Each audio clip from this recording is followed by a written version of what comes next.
Welcome to Not Entirely Unlike Tea with Christine Collins.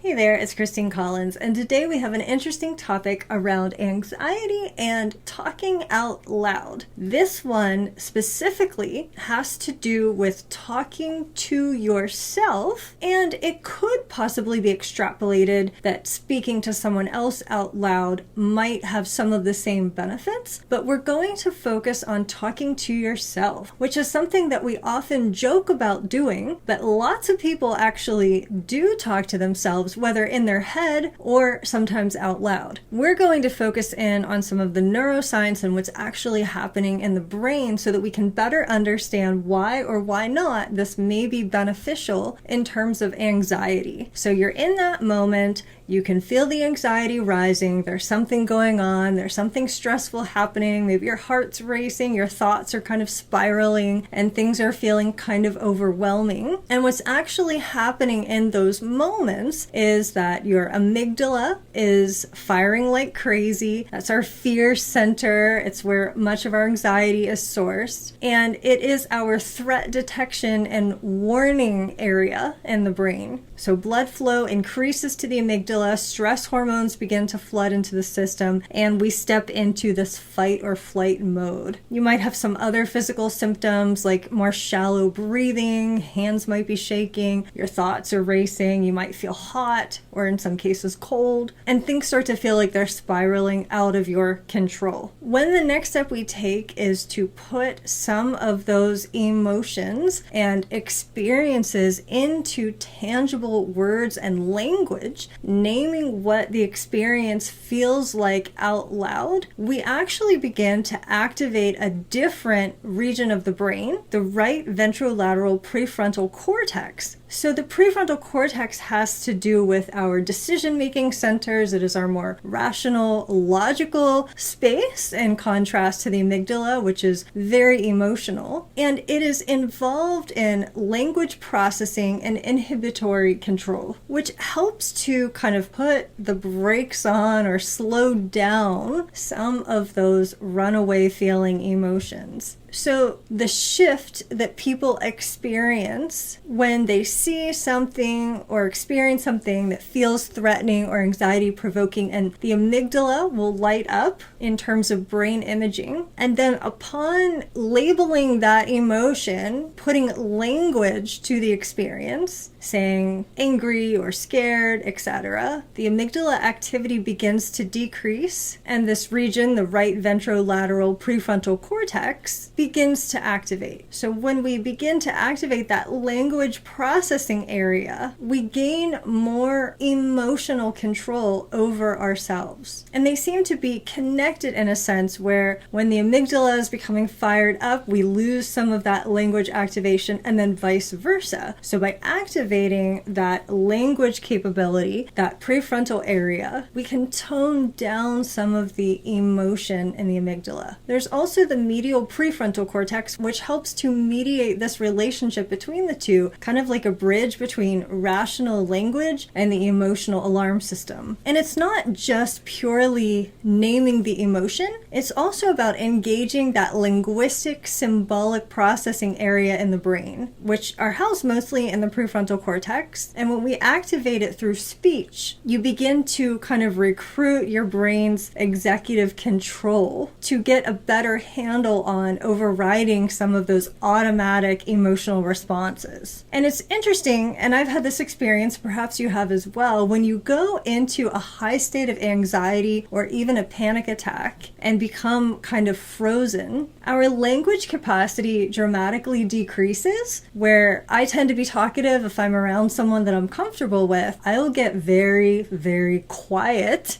and now it's much easier to understand why it is that happens, because as the amygdala is firing and becoming very active, language centers are actually losing some activity. But as we begin to narrate what's happening, to describe it to ourselves, or perhaps to someone else could also work. My heart is racing, I'm feeling really anxious right now, I'm feeling scared, I'm feeling frightened, I'm experiencing anxiety. You begin to kind of break that loop, because speaking requires coordinated coordinated activity across multiple brain regions, and you're engaging some of those different brain regions, your auditory cortex to hear yourself speaking, Broca's area for language production, and then that emotional content that is linguistic. And this all kind of works together to create a top-down regulation where your higher order thinking is actually beginning to exert more control over that lower level emotional system. So even if it just in theory sounds like nonsense, it's actually firmly backed by neuroscience that this labeling process can be very helpful in these scenarios. So it's not just a matter of thinking through your emotions, which you can do, and talking to yourself, just within your own head can be beneficial, of course, but externalizing it through spoken language really helps to activate this process. Saying things out loud, what you're noticing, what you're experiencing, and then of course you can layer on, if you would like, some additional features like things that will calm you, like I'm experiencing some anxiety right now, but anxiety is temporary, it can pass. I can kind of ride this wave and I'll feel better. Or my heart is racing right now because it feels like I'm in danger, but actually I'm very safe. And the more specific you can get, the more you are engaging those language processing regions, giving your prefrontal cortex something concrete, something tangible to work with, rather than just allowing that amygdala to run wild with every negative, terrifying, scary, anxiety-provoking thought that it can possibly conjure. And once it gets going, it can certainly conjure a lot. So this can be helpful in a number of different scenarios, things like interacting with a phobia or a fear or social anxiety, or even just everyday worries that you're experiencing about things that are happening in your life. And it's important to note that this is not about just positive thinking or trying to override whatever the situation is with toxic positivity or anything like that. You're not trying to pretend that you're not scared. You're not trying to say, I'm fine. You're not trying to say, I'm not anxious. You're actually saying, I am anxious. I'm labeling it. I'm calling it out. And I'm saying, I'm going to be okay. And not trying to tell yourself that you shouldn't feel that way, or that you shouldn't feel scared, or that it's not okay to feel anxious. So you're not trying to override your emotions. You are simply noticing them and activating that language region, which actually helps to calm some of the anxiety. And it happens fairly quickly, like within the first few seconds of beginning to label and speak and use those language components. So there is a benefit to taking your experiences, putting them into physical words, speaking them into tangible language. It's actually rewiring the relationship between your language centers and your emotional centers. It's also kind of dragging it out of that purely emotional context and putting it into a more logical context where it has been articulated. Now, to some extent, this can translate to written language. So things like journaling can be beneficial when you're writing down what you're feeling. I'm feeling overwhelmed. I'm feeling anxious. I'm worried about XYZ. The physical act of taking those emotions, translating them into words and language also can help to create some of this regulatory impact. So just talking out loud, describing what you're experiencing, not trying to tamp it down or override it, or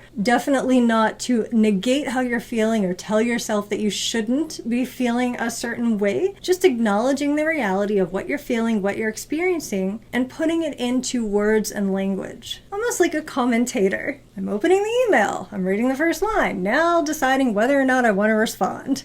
Maybe not. You're externalizing that experience, activating those language circuits, which automatically creates some emotional distance between you and the intensity of that emotion. You can also use this to describe sensory experiences that may help to calm you. So many times when we're feeling upset or anxious or, having trouble sleeping, for example, because your mind is racing and you're thinking about so many different things, putting a greater emphasis on sensory details and speaking those out loud, articulating those out into concrete, tangible language. The pillow feels cool against my cheek. The bed feels soft the temperature feels warm or cool. I can hear a car passing outside, and just identifying sensory details, sights, sounds, taste, touch. You are still doing that process of recruiting your language processing to override the anxiety loop that may be keeping you awake. And by becoming more of an observer as you're experiencing something, almost like you're stepping out of yourself and just noticing, watching, observing, that's interesting. I'm experiencing some pretty intense anxiety right now, or anger, or whatever the emotion may be. And allowing it to be a little bit separated from you, almost in a meditative way, can also allow for there to be some distance between your experience of the emotion and your articulation of it. So we have this incredible gift where we can translate emotions into language and words and allow it to become just a little bit less of having a hold over us and give us back just a little bit more of a dose of control over our emotional reaction to something. And of course, as always, if you are seeking out additional tools for something like this, well, there are many tools out there. Some of my favorites for helping to reduce anxiety and other unhelpful emotions are tools like hypnosis, yoga nidra, EFT tapping. Each has their own distinctive way of helping you to better manage your emotional reality. Hypnosis through transformation of your belief system, yoga nidra through reducing anxiety and doing some of that talking out loud that we discussed here today while tapping. Utilizing all of these different tools for different moments when you may need them. And of course, I offer that. The information is available in the show notes. And until the next time we connect, I wish you the most magical and creative rest of your day. Thanks for listening. This is Christine Collins at transformcreate.com.